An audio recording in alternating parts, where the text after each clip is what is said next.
झारखंड मुक्ति मोर्चा कार्यालय में केंद्रीय महासचिव सुप्रियो भट्टाचार्य ने प्रेस कॉन्फ्रेंस कर कहा है, रक्षा मंत्री का एक पद मिला है। राज्य में भाजपा नेता विधायकों का रक्षा का भी एक सवाल उठ गया है। आए दिन हम लोग देख रहे हैं जहां जहां समीक्षा बैठक हो रही है भारतीय जनता पार्टी का, वहां इस प्रकार की स्थितियां उत्पन्न हो रही है। कानून व्यवस्था भी उसमें भी बड़ा सवाल बनकर खड़ा हो गया है। जो मीडिया में रिपोर्ट आए थे, दुमका का हो या देवघर का, बड़ा विवश रूप लिया है। देवघर के सामान्य विधायक के साथ भाजपा का ही जो आपराधिक किस्म के लोग हैं, जो संसद से सीधे तौर पर जुड़ाव रखते हैं, उन्होंने जिस प्रकार से गाली गलौज की, मारपीट की काम किया है, दुमका में जो बातें सामने आई, साफ दर्शाता है कि भारतीय जनता पार्टी चरित्र और चेहरा क्या है। समूह के महासचिव सुप्रियो भट्टाचार्य ने क्या कुछ कहा, सुनिए पूरा रिपोर्ट।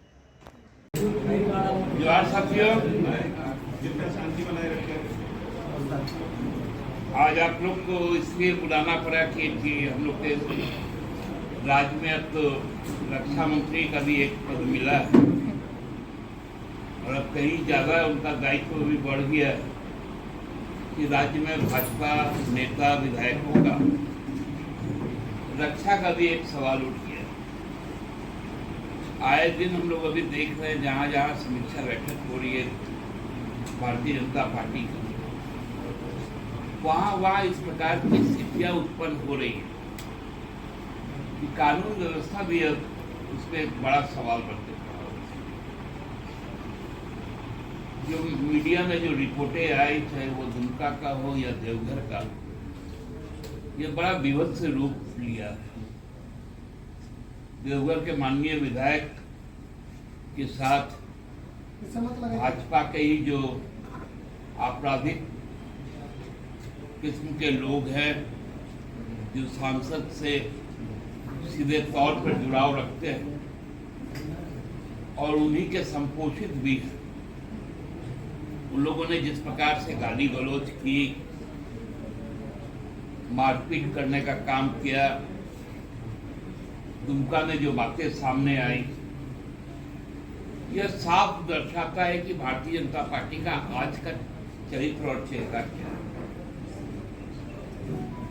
अब वो भाजपा नहीं रही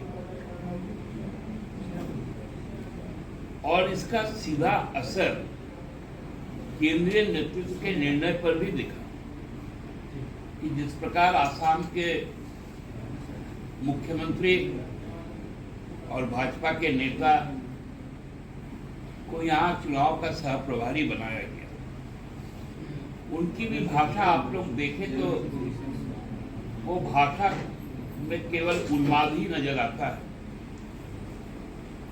यही हाल भाजपा के कार्यकर्ताओं का, अपने ही नेताओं को गाली गलौज करना, मारपीट करना, जो यहाँ से पदाधिकारी जाते हैं उनके साथ में धक्का मुक्की करना। हमको लगता है कि एक विचित्र स्थिति बन गई है। हम लोग चाहते थे कि भारतीय जनता पार्टी विधानसभा का चुनाव हमारे विपक्ष में लड़े, लेकिन अब आपस में ही लड़ रहे। ये अजीब विडंबना है। एक तरफ आप प्रभारी भारी भरकम नाम वाले को भेजते हैं, कार्यकर्ता उत्तम जूता करते रहते हैं, ये कौन सा तरीका है। और बाबूलाल जी प्रदेश के अध्यक्ष, हर समीक्षा बैठक में वो क्यों नहीं पहुंच रहे। दुमका में तो बातें आई कि दुमका का चुनाव प्रधानमंत्री जी ने हारने का काम किया। उन्होंने स्पष्ट तौर पर पत्रकारों को कहा कि यहां मैं नहीं हारी हूं, यहां मोदी जी हारे हैं। अब जब भाजपा के ही लोग इस बात को कह रहे हैं कि मोदी जी की हार हुई, जीते हुए सीट में भी उनके विधायक सुरक्षित नहीं है, तो राजनीति किस रसातल में जा रहा है, इसी चिंता से आज हम लोग आपको अवगत करा रहे हैं। अब राज्य सरकार ने जिस प्रकार से काम शुरू किया आचार संहिता के बाद, उनसे कैसे ध्यान भटकाया जाए। लोगों को उनके जरूरत के हिसाब से जो चीजें करनी चाहिए उस पर कोई बात नहीं है। ये सिलसिला बंद होना चाहिए और कम से कम समीक्षा बैठक राजनीतिक कार्यकर्ताओं को जब आप बुलाते हैं तो उनको प्रशिक्षित भी कीजिए। ये कौन सा तरीका है कि यहां से जो प्रभारी जाते हैं उनको धक्का देके भगाया जाता है और बड़ा शुचिता की बात होती है। इन तत्वों की पहचान कौन करेगा?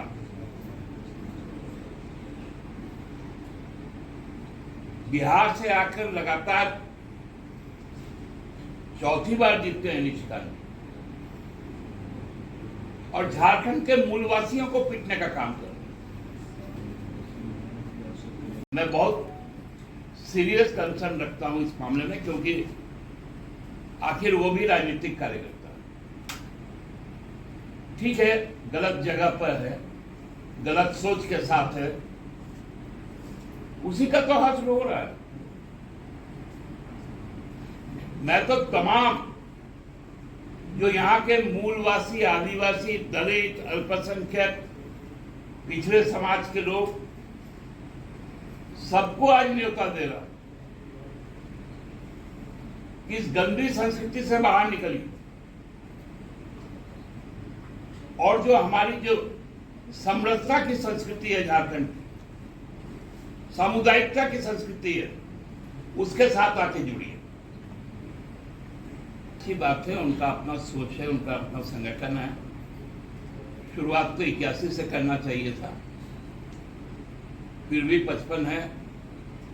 मैं नहीं कहूँगा कि इनका बचपना है, लेकिन एक राजनीतिक शक्ति के तौर पे यदि उभर रहे तो उनका भी स्वागत है और चुनाव में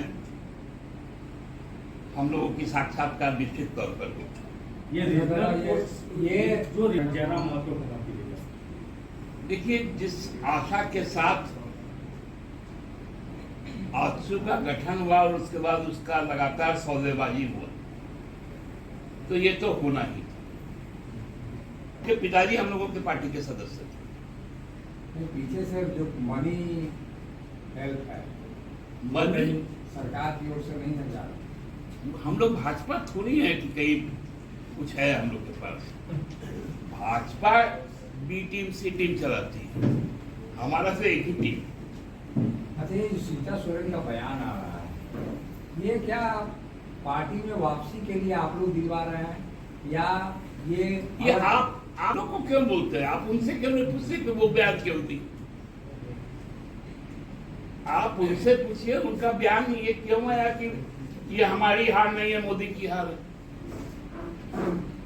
ये बेहतर सवाल है उनके लिए, आप हमसे पूछ रहे। दादा, कांग्रेस के ऊपर दावेदारी ठोक रही है गठबंधन में। मैंने आपको क्या कहा था लोकसभा के समय कि हम 81 पे चुनाव लड़ेंगे, कांग्रेस 81 पे लड़ेगी, राजद 81 पे लड़ेगी, लेफ्ट पार्टियां 81 पे लड़ेगी, सब मिलकर हम लोग 81 सीट पर लड़ेंगे।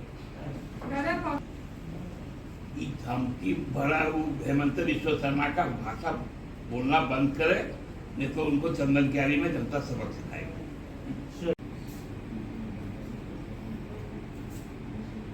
उत्तर प्रदेश से गुंडे मंगवाए जा रहे, ये हम नहीं कह रहे,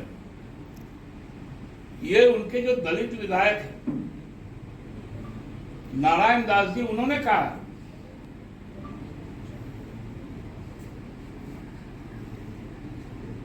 तो भारतीय जनता पार्टी को, उसके प्रदेश के नेताओं को इस राज्य के जनता से माफी मांगनी चाहिए।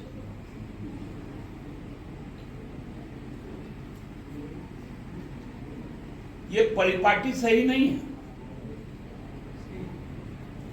इससे राजनीतिक माहौल खराब होगा।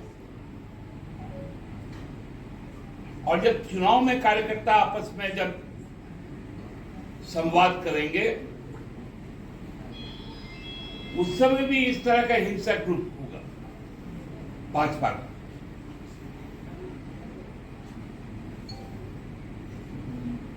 संपूर्ण परिप्रेक्ष्य में संथाल परगना के जो दुमका, हमको नहीं मालूम है कि राजमहल का समीक्षा होगा भी या नहीं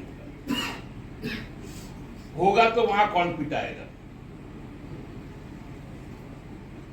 कहीं अगले निशाने पे अनंत ओझा तो नहीं है।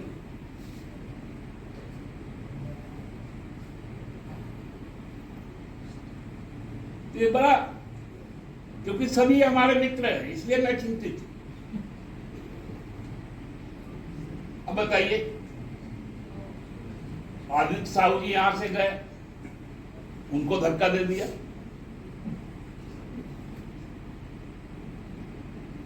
माननीय सांसद है बाल मुकुंद भाई गए गढ़वा से, उनको गाली गलौज कर दिया।